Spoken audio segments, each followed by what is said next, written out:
Hi everybody, welcome back to another episode of our Dungeon Boss FAQ series. Today I have a very unique video in that it is going to be possibly one of the most interactive videos or pieces of information that I provide to you throughout this entire channel. What we're looking at today is a sort of a rankings, if you will, but basically this is to answer the question in terms of what's the most powerful attack or what's the most powerful ability in the game. And this actually comes up quite a bit in Gen Chat in terms of is this person better than that person, and that's kind of the basis of what I've been doing the face-off series on, in terms of is this person better than that person and why. And so what it comes down to ultimately is, when I have been looking at individual heroes, one of the things that I've been considering is, for example, when we look at their abilities, I've always looked at the base attack. So his base attack for Igorok, for example, is 1967. His first ability, Polar Pounding, also has a base of 1967. So I use this as the basis of my calculation that says when we do Polar Pounding, it does 100% of his base attack.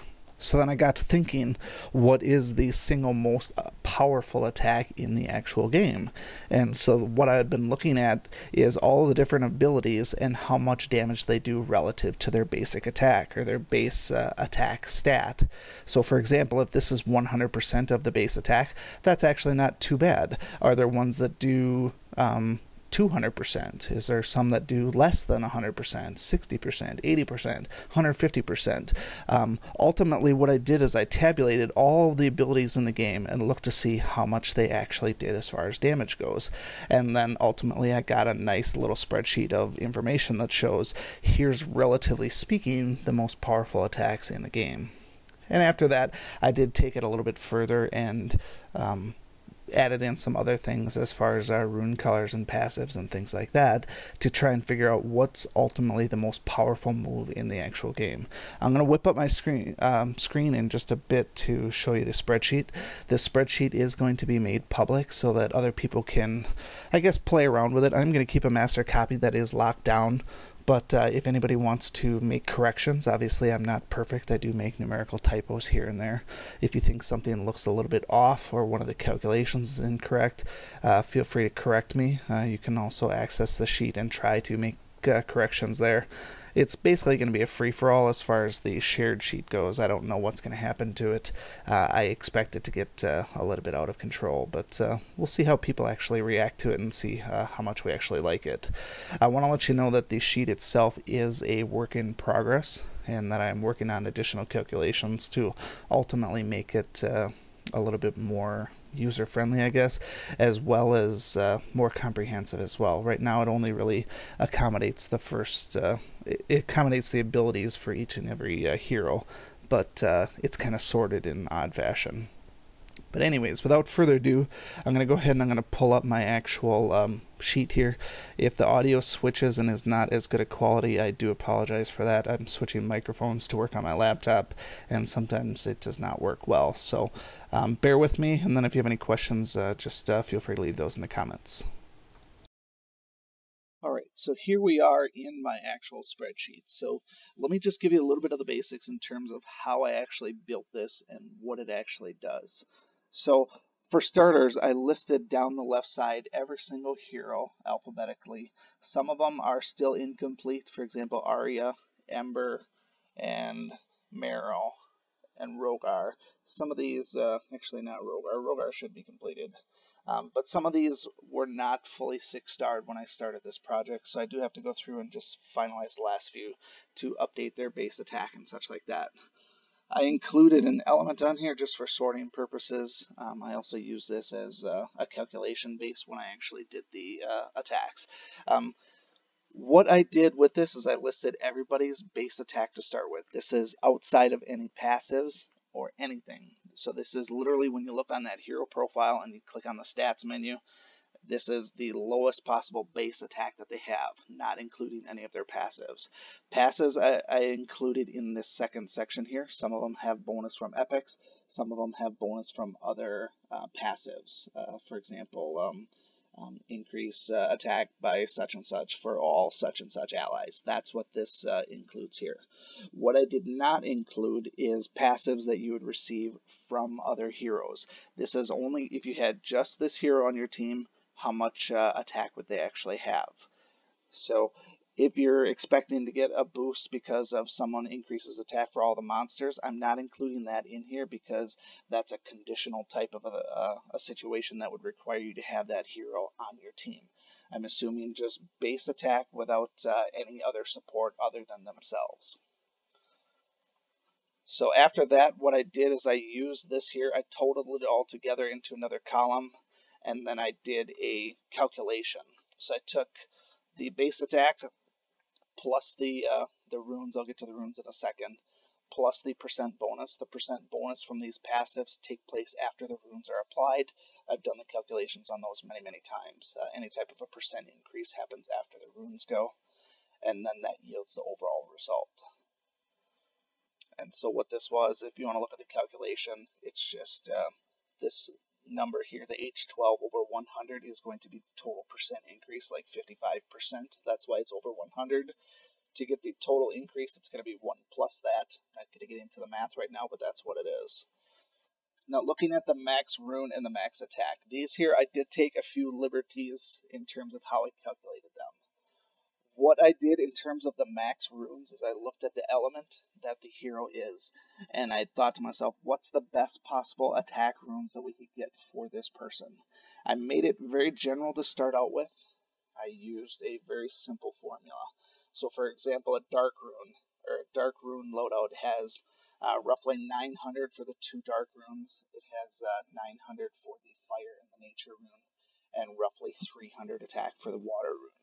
That is the basis that I use here. Now, that is not 100% accurate. There are runes that can go over 900 in terms of attack. For example, a truly decked out power rune could have a higher attack than the superior legendary PvP runes that we see. I also did not include the plus X number percent in PvP or plus X percent damage here. I only considered just the attack stat at this point because it was the easiest to calculate. So every single hero, barring these 4 here, have the exact same rune loadout for their element. So all of these attributed to an overall maximum attack adding that you can add into an individual hero. So for example, Shade was unique because he can have basically 900 for everyone because he has all purple runes, which makes him the highest additional attack that you can stack on here at 4,500, along with Koros. Koros has 3 fire runes and 2 nature runes. Those also both can stack up to 900 each. But remember, there are some runes that can go higher than this. For example, 950. There are some legacy PvP runes on the light and water runes that could actually have 2 attacks, which would stack more than 300, so we could possibly have 600 here. But I left those off right now because I don't know how many people actually have them, and for the people that are going to need this particular sheet, it's likely that you do not have any of those hardcore water or light runes. I don't even think I have any with a dual attack stat, but they are out there. But I want to keep things as simple as possible. So it's really just 900 to 300 in terms of what can be added in terms of the rune power. So the way I did this then, as I said, take their base attack plus the absolute best possible runes you could give them, which yields a maximum possible attack. And then after that is when the percent increases go on for those passives. So for example, this here with Braum, for example, he has very high attack. He has a maximum additional attack from runes of about 3,900. And then he also has plus 30 and plus 25, yielding plus 55% bonus. So his maximum possible attack, relatively speaking, is about 9,500. If you have an attack higher than 9,500, then you're sitting pretty good. I would say you have a very, very, very strong Braum. I have not actually looked at these to see if these numbers actually check out compared to what I have as far as my runes. I have not tried to duplicate these exactly, but they should be relatively accurate. If you have one of these heroes, for example, like let's just say Grognog, for example. Grognog, I had a water rune, so his maximum extra attack is fairly low. If you have a Grognog that has, say, 8,000 attack, I would want to know about that because I would want to know what I'm missing here. Is it because of the runes that I calculated? Were these formulas here not quite good enough? That's what I ultimately want to know. So that's the basic setup of this sheet here, determining who has the highest actual attack. So looking at who actually has the highest attack, we can do something like this here. We can do some sorts, and if you've ever played with Excel, it's going to be the same basic principle here. Let's just do a quick sort on the highest attack base. So the highest base attack was column C. We're going to go with Z to A to reverse to this one here. It is no surprise that Shade and Zom are the two highest base attack in the game. And then Koros is right up there, Furno is right up there as well in terms of the highest possible base attack. These guys had the highest attack stats in the game. Not many people realize that Ignis was really high in terms of base attack. It's too bad that he sucks really bad. But in addition to this, though, we have to think, everybody assumes that Shade is the single strongest hero in the game, and I'll admit he is very, very, very strong. But remember, Shade doesn't have any other passives besides his epics, so when we look at the max possible attack, Braum actually surpasses both of those guys because Braum has an epic percent as well as a passive. It boosts his maximum possible attack up to 9,500, and this is actually the highest one in the game right now, according to my calculations. So looking at just the individual attack from the hero is one thing, but looking at the other things is certainly important as well. So for example, if we sorted this on the maximum possible attack that we could have calculated before passives, we'll also see that Braum is not the highest there either. He's only 6,100 compared to Shade at 6,800. But those double passives to give an extra 55%, that's where Braum really shines out. Now this maximum possible attack value, this calculated value, really only impacts what their base attack is going to do. Obviously, base attack is important, but it's not going to be the be-all, end-all in terms of these abilities. What we want to know is when we use abilities, which of these abilities are going to be the best abilities. And that's why I added all these other ones in here, because the abilities are what people are counting on. And that's what I come full circle to with, for example, that Igorok example. If we look for Igorok, he's going to be in here somewhere. Here he is, number 28. When I did Igorok, he has a max base of 4,600. Pretty weak attack. He doesn't have any extra bonuses to attack. But then this damage here, when he does polar pounding, I did a calculation here that says, here's what the skill itself or the ability itself says. This is a physical number that I put in. The ability says it does 1667. His base attack was 1667. I did a simple division here. Take two, divide them by each other, and it says that this one was 100% of its actual base attack. So that got me leading, thinking into what's the strongest relative attack in the, I guess, first ability, for example. 100% is obviously pretty good, but we have this one out here. And I told some people in Gen Chat the other day that Krex, actually, I said I had a fun fact about Krex. But as far as the overall highest percent relative to their attack that an attack can do is actually Krex. He's the only one that I see on my entire sheet that does over 200% of the damage. So if you've ever gotten really just obliterated by Krex's opening attack, it might be that somebody attacked a ton of different attack runes on there and really boosted it up. Now, he doesn't have any extra bonuses to his attack stat, but relatively speaking, he does a ton more. The ability does a ton more than what his base attack is. And overall, the number looks pretty good too. I did do a calculation for the number as well. I need to throw sort of an asterisk by the ability total though. The ability total, I do not know what the exact calculations are for the attack mechanic. So all I did with the attack mechanic is I looked at how many times it's going to hit, and then I took the percent of the base attack and I did a calculation based on it. So that's how I came up with the overall damage dealt. I also did not factor in any type of AoE situation here. When I looked at hits, I'm looking at how many times can this ability hit one person. So technically speaking, AoEs really only hit each enemy one time, so I did not multiply by 4 or 5 or anything like that to try and inflate these values as far as total damage goes. So what I did here is I just took the total number of hits versus something like Viperia. Viperia is an AoE, but it says directly in the skill that it hits 3 times. So in this case here, she only does 60% of her base attack stat, but it hits 3 times. When I did this here, I have a multiplier by K12, which is this column here. It takes that 60% times her base attack and then multiplies it by 3 to get a total damage output. So that's how we're going to ultimately read these items here. And so at that point now you can sort of start to play with this, if you will. You can do some sorting if you want to, but ultimately what most people are interested in are these things at the bottom. So at the bottom I have all 3 sets of abilities, ability 1, 2, and 3. And in terms of overall percent relative to the base attack, we saw the 210 with corrects, which is the highest in the game right now. There's other ones that are 185 and 187. So if you're looking for the first and second runner-up, we just have to kind of scroll up and find out who it is. This one here is a water hero number 59, which is, oh, imagine that, Selwyn. So Selwyn's second ability relative to his attack stat is the third most powerful ability in the game. I don't know how many people actually buy into that, but mathematically speaking, it's apparently true. Then a 187 looks like it is going to be right here. Column 11 is Femus. And actually, I've maintained for a long time that Femus is, I don't remember what it's called anymore, Rampage, his Rampage or Wild Swing attack. I've maintained that that has always been one of the strongest attacks in the entire game. It's definitely up there. Now, the only thing that I can't tell you with certainty right now, these here are just simple calculations for the maximum in this column here. There could be a couple of other ones in here that are, for example, 190 or 200, and that could be better than these two.